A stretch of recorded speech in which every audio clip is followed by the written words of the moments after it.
sasniegt tieši vajadzīgākajā brīdī uz Eiropas čempionātu, un arī viņa lēks finālā. Bet tagad uzmanību uz skrejceļam otrais pusfināls skrējiens 800 metru distancē sievietēm.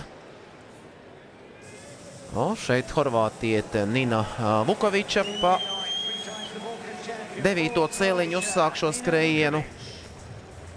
Divkārtēja Eiropas čempione 400 metru barirotajā distancē, arī bijusi pasaules čempione savā pirmajā sezonā, kurā viņa startē 800 metru distancē. Tagad cīnīsies arī pa pirmo lielo finālu šajā disciplīnā. Femke Brūders-Bola, tālāk Itālijas pārstāve Eloisa Koiro, kur sezonas labāko rezultātu sasniedz pirmajā kārtā. Olimpiskā čempione un pasaules rekordiste telpā šajā distancē Kīlija Hodžkinsone no Lielbritānijas, pa 6. celiņu sezonas vicelīdera Eiropā Smila Kolbe no Vācijas 5. celiņā.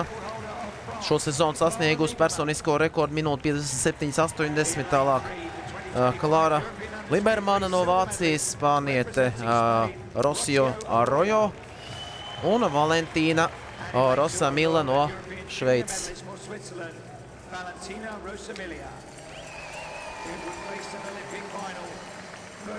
Šeit, protams, divas izteikts favorītas, Hodžkinsone un Brūders-Bola.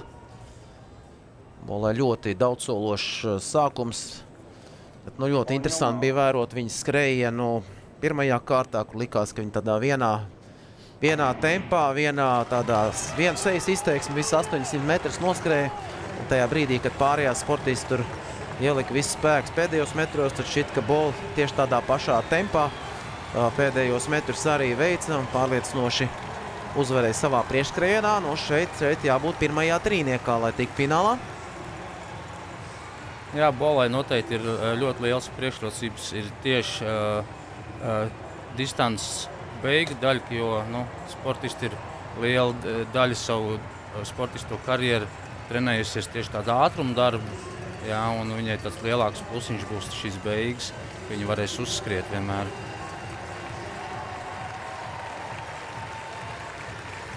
Abas sacensību līderis arī ir viena aiz otru, Hodkinsona un Bola.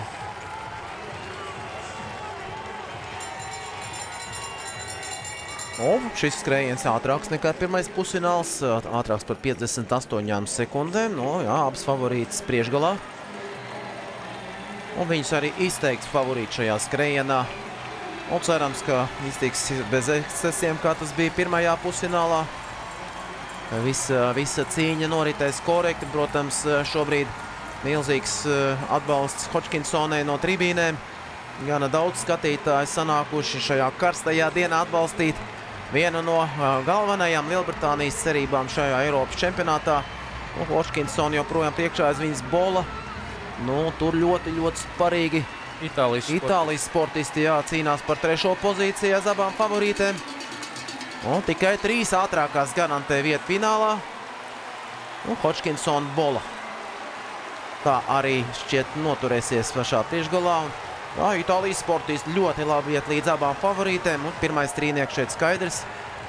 Bez jebkādiem jautājumiem. Tur jau vairs notika tikai cīņa par nākamajām pozīcijām.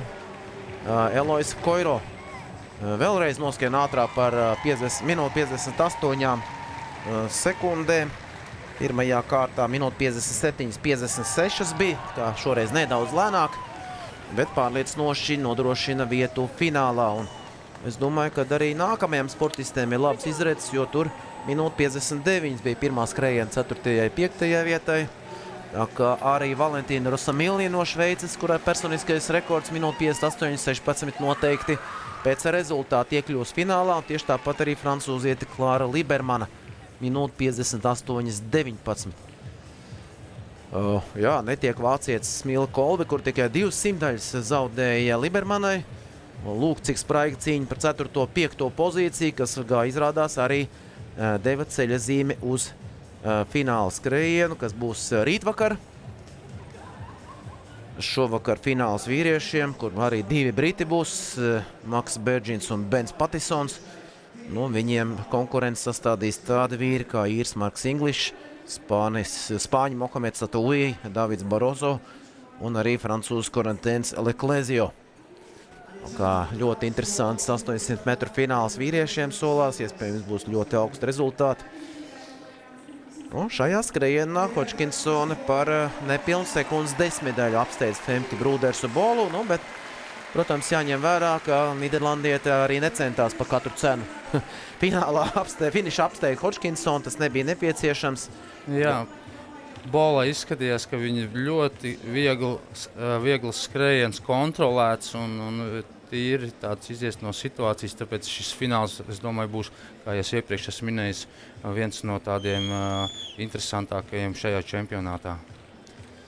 Interesanti, ka šobrīd netiek pagaidām vēl rādīts finālistu sastāvs, tā kad iespējams šobrīd notiek darbības tiesnešu korpusā par pirmo pusfinālu.